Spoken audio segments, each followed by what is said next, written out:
TV dan para pecinta budaya Jawa, setelah munculnya lintang pemukus dalam bentuk komet Atlas pada tanggal 28 Desember 2019, kini pada bulan Juli tahun 2020 lintang pemukus muncul kembali dalam bentuk komet Neowise atau disebut dengan C-2020F3 di langit khatulistiwa.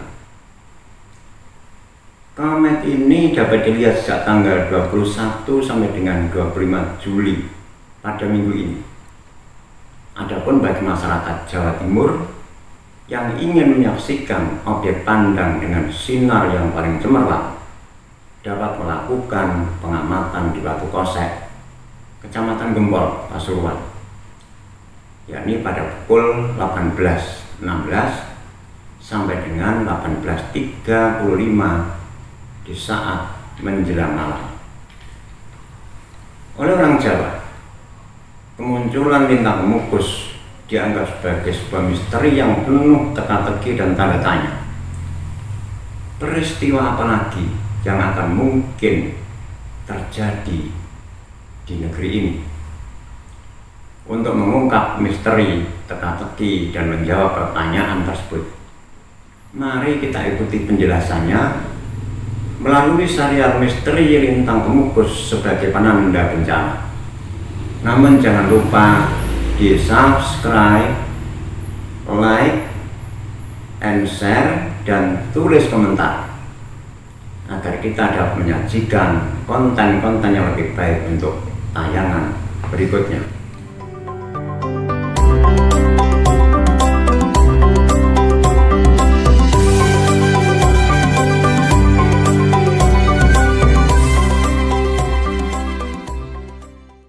Fokus oleh sebagian masyarakat dunia dan khususnya bagi orang Jawa, dipercaya sebagai pertanda dan peringatan akan terjadinya sebuah bencana, munculnya huru-hara, merebaknya wabah penyakit, serta datangnya zaman yang penuh malapetaka. Aristoteles sebagai filsuf Yunani kuno berpandangan bahwa kemunculan bintang berekor dianggap sebagai agen pembawa kabar penderitaan, musibah, dan datangnya teror. Hal ini didasarkan atas pengalamannya pada tahun 372 sebelum Masehi ketika ia melihat lintang pemukus muncul di langit Athena. Kemudian pada malam musim dingin tahun berikutnya, daratan Yunani disapu gempa bumi dan tsunami yang berakibat kota Heliga di Teluk Korintus tenggelam ke dasar laut dan ditelan oleh bumi. Dari peristiwa tersebut, Aristoteles menganggap bahwa setiap kemunculan bintang berekor merupakan pertanda akan datangnya sebuah peristiwa bencana, dan anggapan ini pun terus berkembang sampai sekarang, bertahan hingga ribuan tahun kemudian. Sepanjang sejarah peradaban manusia, komet memang dipandang sebagai benda langit yang selalu bernuansa buruk, jahat, agen kematian, dan kehancuran.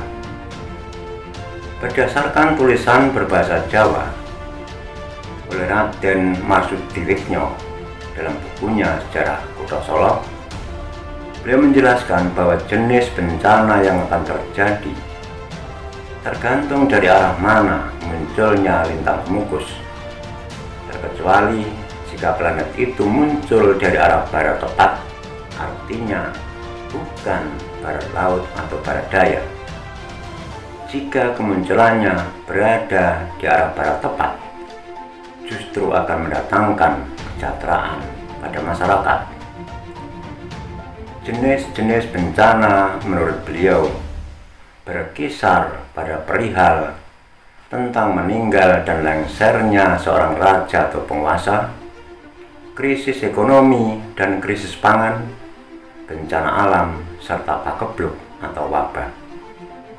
Hal senada juga disampaikan oleh Dr. Purwati M. Hum dalam bukunya Keraton Pajang, bahwa tidak semua kemunculan lintang kemukus merupakan pertanda buruk dan isyarat bencana, tetapi tergantung dari arah mana kemunculannya.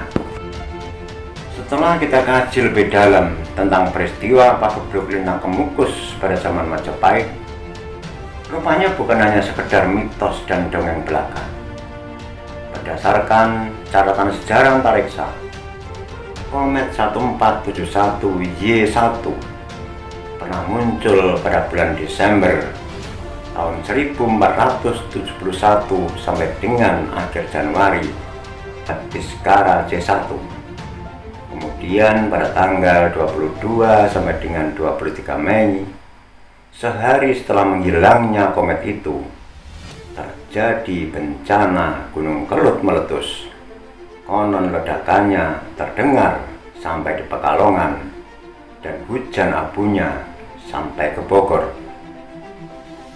Pada tahun 1910, lintang kemukus muncul dalam bentuk komet Halley, dan dalam tahun yang sama wabah pes merajalela di Pulau Jawa dengan jumlah korban 189.918 jiwa.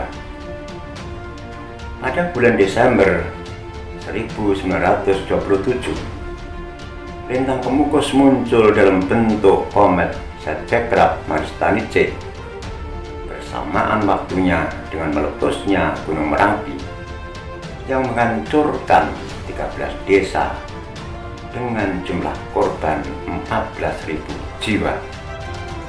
Pada tanggal 23 Oktober 1965, lintang kemukus muncul kembali dalam bentuk komet Ikeyaseki belum genap 1 bulan dari peristiwa G30S PKI.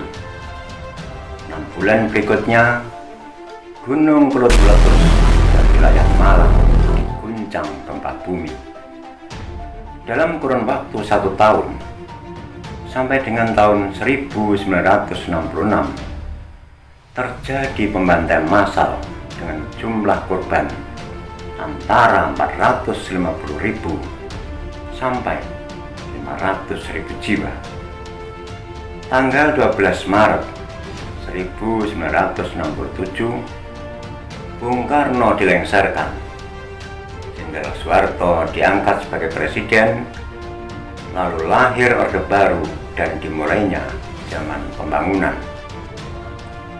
Pada tanggal 23 Maret sampai dengan 1 April 1997, lintang kemukus muncul dalam bentuk komet Hale-Bopp.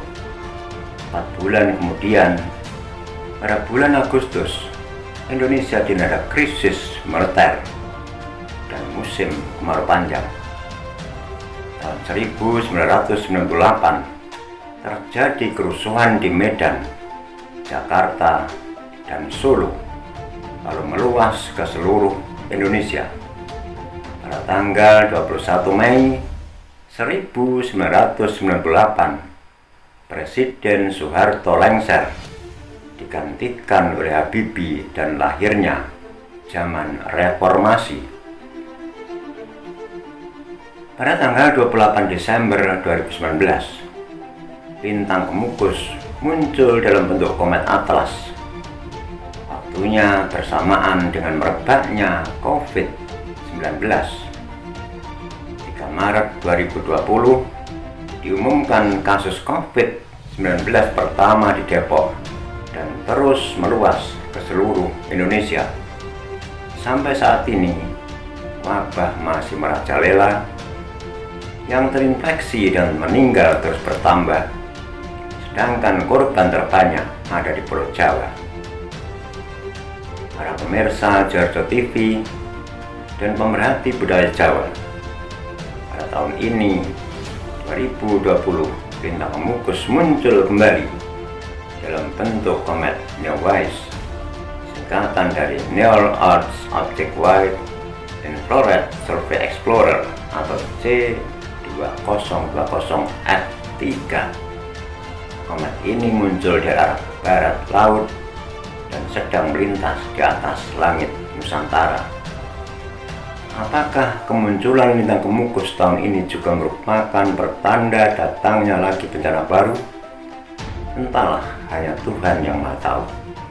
Kita semua hanya bisa berdoa, semoga tidak terjadi lagi musibah lainnya yang menyusul bencana wabah virus corona. Bagaimana serial berikutnya? Ikuti terus tayangan video yang akan datang.